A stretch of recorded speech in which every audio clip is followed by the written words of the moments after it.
In this video, I will be discussing Year 1 consolidation work papers and the cost method. Now that we are compiling a full set of financial statements instead of just a balance sheet, our consolidation work paper just got more complicated. Our work paper will contain 3 of the 4 financial statements: the balance sheet, the retained earnings statement, and the income statement. Each of these statements is related to the others. This figure is taken from your book and shows how we can organize all of the financial statements on one work paper, as well as how they relate to each other. We start with the income statement at the top by arranging all of our income statement accounts to calculate net income. Net income then flows down to the statement of retained earnings. The statement of retained earnings begins with the 1-1 balance of retained earnings. We add net income that we just calculated and subtract dividends to arrive at ending retained earnings.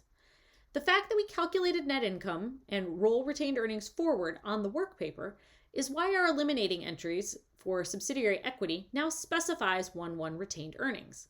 If we instead used end retained earnings, we wouldn't have enough information to prepare the retained earnings statement. We then take our calculated ending balance of retained earnings and carry that forward to our balance sheet. If our balance sheet doesn't balance, then we've done something wrong. To prepare our work papers, we will first need to take a look at the trial balance, or output of the general ledger, and organize it into the financial statements as we saw on the previous 2 slides. Next, we will verify that the financial statements articulate properly.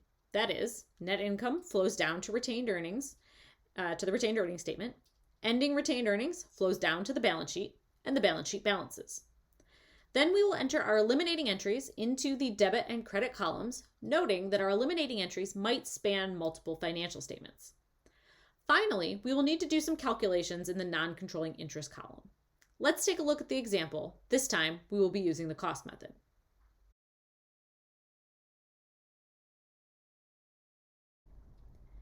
In this example, we have on January 1st of 2012, Parker Company purchasing a 95% interest in the outstanding common stock of Sid Company for $160,000.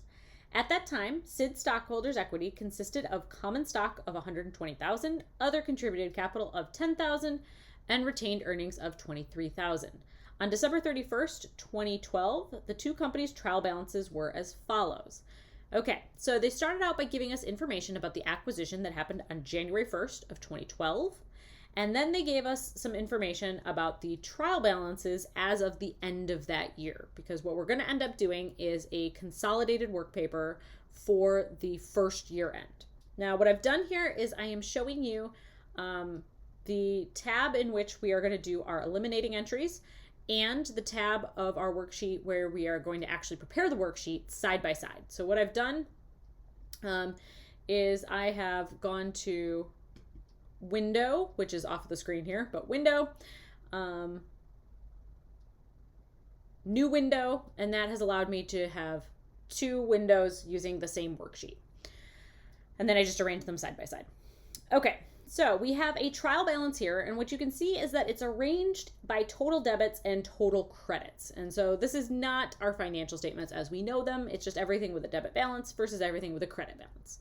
So the first thing to do is go through and identify which financial statement they're going to end up on. So we have our assets, we have our dividends declared, we have our expenses, we have our liabilities and our equity, we have our beginning balance of retained earnings, and we have our income accounts.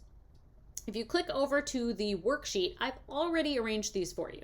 So you see our income accounts, subtract out our expense accounts to calculate net income. Net income is going to come down to our retained earnings statement, where we're going to take our beginning balance, add in net income, subtract out any dividends, and that's going to give us our ending balance of retained earnings, which is then going to flow down to our balance sheet, where we have all of our assets, all of our liabilities, and our equities, which once we add in our retained earnings from above, our balance sheet had better balance. So we're going to do that for both our parent and our subsidiary. Remember that yellow means we are looking at the general ledger. So these are numbers that come out of the parent company's general ledger. And blue means we're looking at our subsidiary's general ledger. So these are numbers that come out of our subsidiary's general ledger. Okay, so once we made sure our worksheet is organized and our balance sheet balances, we can come back over here and keep working on this problem. So our goal is to put together this worksheet, which is going to give us our consolidated financial statements. So we know from our experience that we're going to need to do our computation and allocation of differences schedule. So if we come up here, we have a 95% interest. So we are going to put 95, and that leaves 5 for our non-controlling interest. We also need our original purchase price. So for our 95% interest, we paid $160,000. So we're going to say $160,000. Now they gave us no better way to estimate the total value or the value of the non-controlling shares. So we're going to assume that those shares are worth the same as what we paid for our 95% interest, which means that the total value of our entity would be $168,421. Multiply that by our non-controlling percentage of 5%, and we get a value of our non-controlling interest of $8,421. Now, for our computation and allocation of differences schedule, we want the equity as of the date of acquisition. So that is different from what is in our trial balance. Instead, it's going to be this information up here that they told us. So we're looking at common stock of 120,000. We're looking at other contributed capital of 10,000. And we're looking at retained earnings of 23,000. Add those guys up and we get a book value of our subsidiary on the date of acquisition of $153,000. We're then going to compare our purchase price to our book value. That gives us a difference between implied and book of $15,421. Then we're going to need a little bit more information to figure out why we have that difference between implied and book. So remember, it could be due to fair value adjustments or it could be goodwill. So up here it tells us at the time of the acquisition, the book values of the assets and liabilities of the subsidiary were equal to their fair values. So that means that there are no fair value adjustments that need to be made, which means that any difference between implied and book, if it's positive, as it is in this case, is related to goodwill. So again, we're just going to plug this, and all this last line is doing is showing that we've allocated our full difference. So we're going to skip our eliminating entries as of the date of acquisition because what they're asking us to do is put together our first full set of financial statements. So imagine a year has passed. We have made whatever entries on our general ledger that we would have done as the parent company. And in this case, this is an example using the cost method. So this is different from what we did in previous videos. So we're assuming the parent company has been using the cost method since the purchase. Now we're just going to work our same 5 steps from previous videos. So the first one is eliminate any intercompany transactions. Again, we don't have any this time, but I'm just going to keep reminding you that we need to keep an eye out for those, even if our examples don't have any. Then we need to eliminate any income of the subsidiary recorded by the parent. Well, during the year, if our parent is using the cost approach, they're not going to record any of the subsidiary's income as their own. So this is going to be an A. Now keep in mind, I told you that sometimes in the cost method, we're going to substitute something else here, but that doesn't kick in until year 2. So for now, we're off the hook. We don't have to do anything here.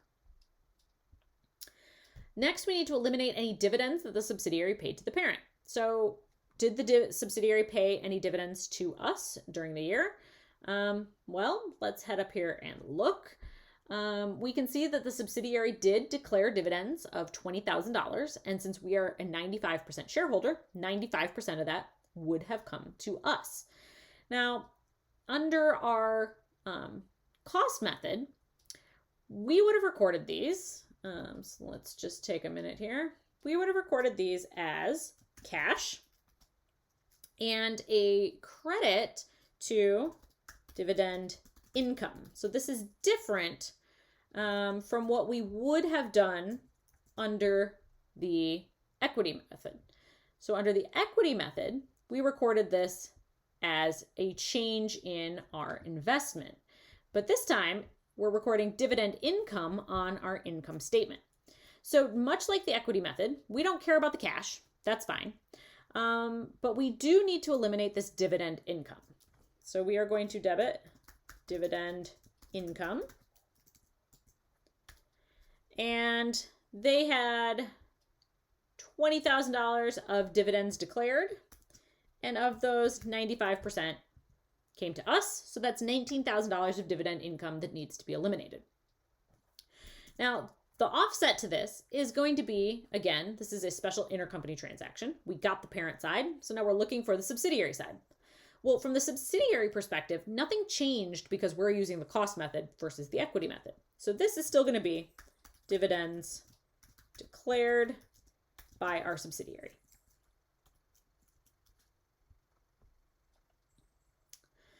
Okay. Now, again, we are going to do our entry that we are pretty familiar with at this point. I'm going to go through and do all of our accounts first and then talk about numbers. So we know we need to get rid of our investment in S, which is an asset, so we're going to credit it. We also need to get rid of all of those equity accounts that we think are going to have normal balances. So that is going to be a debit to common stock of our subsidiary, other contributed capital of our subsidiary, ignore the extra C, and 1-1 or beginning balance of retained earnings of our subsidiary. Then if we own less than 100%, which we do in this case, we're going to have to create a new equity account called non-controlling interest. Imagine that says interest. And because our difference between implied and book is positive, we're going to record a debit to difference between implied and book. All right. Now, let's go through the ones that we know are never going to change. Difference between implied and book. It's calculated on the date of acquisition and will not change. Common stock and other contributed capital. Our book is just nice to us and our subsidiary doesn't issue any shares post-acquisition. So those are also not going to change. Now, retained earnings, we learned in the last video, can and will change over time. However, we're in our first year end, which means if we go back to the beginning of the period, to the first day of this year, that's actually our acquisition date. So that number also appears on our computation and allocation of differences schedule. So if all of our debits match our computation and allocation of differences schedule, then all of our credits must as well. So our investment in S will be $160,000 and our non-controlling interest will be $8,421. Then finally, we are going to take our difference between implied and book and allocate it to goodwill.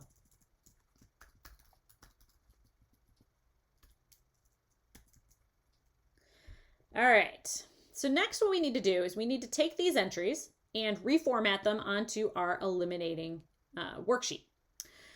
So remember, our starting point is taking our parent, adding in our subsidiary, then we're going to make these adjustments. So entry number 1, we didn't have to do, so we don't have to worry about that. Entry number 2, we also didn't have to worry about, so we're not going to do that. But entry number 3, we do have to do. So we have a debit to dividend income, which is going to be on our income statement. In these boxes, to the left of our debit and credit columns, I am going to add our entry number so that we know which debits and credits go together in case we mess something up and need to come back and fix it. So we're going to have a debit of $19,000. And the credit is dividends declared by our subsidiary. And so that is going to appear down below on our retained earnings statement. And we're going to credit that one for $19,000. Now, each individual statement, our debits and credits won't necessarily balance, but at the bottom of our balance sheet, our debits and credits should balance after we enter each entry. If they don't, we've done something wrong. All right, for our next entry, we need common stock of our subsidiary, which is right here on the bottom of this balance sheet. So that's going to be a debit of $120,000. Then we're going to have a debit to our other contributed capital of our subsidiary of $10,000. Then retained earnings, this is the ending balance coming from up above. We need to adjust the beginning balance. So we need to head back up to our retained earnings statement. And we are going to debit $23,000. And then we're going to head down to our balance sheet. And don't ask me why I have a gap in the middle of our assets, but I do. We're going to create our difference between implied and book. This is temporary, so it doesn't really matter where it is anyway. For 15,421. Then we just have two credits. One is to investment in S, which is just one line up for $160,000. And the other is non-controlling interest, which is equity. So we're going to have to head back down the balance sheet to our non-controlling interest line. And that will be 8,421. Again, our debits and credits at the bottom of our balance sheet balance. So we are happy. Then finally, our last entry is to allocate our difference between implied and book. I'm actually going to enter the credit first. So the credit is going to undo our difference between implied and book, which was 15,421. And we're going to create a new account called Goodwill, which wasn't on either general ledger, for the same amount. Okay, so now that that's there, I am going to make this one full screen so that we can finish up our calculations. So first thing we need to do is put some formulas in our consolidated balance column. So we're going to take our parent, add to it our subsidiary, and then if we have an income statement account, income statement accounts are going to get smaller when we debit them. So we're going to subtract anything in the debit column, and they're going to get bigger when we credit them. So we're going to add anything in the credit column. We're going to use that same formula for our two income statement accounts. Now it looks like I pulled this down and nothing happened, but actually that's just because it is properly eliminating our dividend income. It turns out all of our dividend income was from our subsidiary, and so it all got eliminated. So that's actually good. Then for our expenses, again, we're going to take our parent, add in our subsidiary, and then for expenses, debits are going to make them bigger, and credits are going to make them smaller. So we are going to add anything in the debit column and subtract anything in the credit column. Okay, then we're going to head down to retained earnings. Retained earnings, we have this formatted a little bit different, but we're going to take our parent, we'll add in our subsidiary. For an equity account, they're going to get smaller with a debit and bigger with a credit.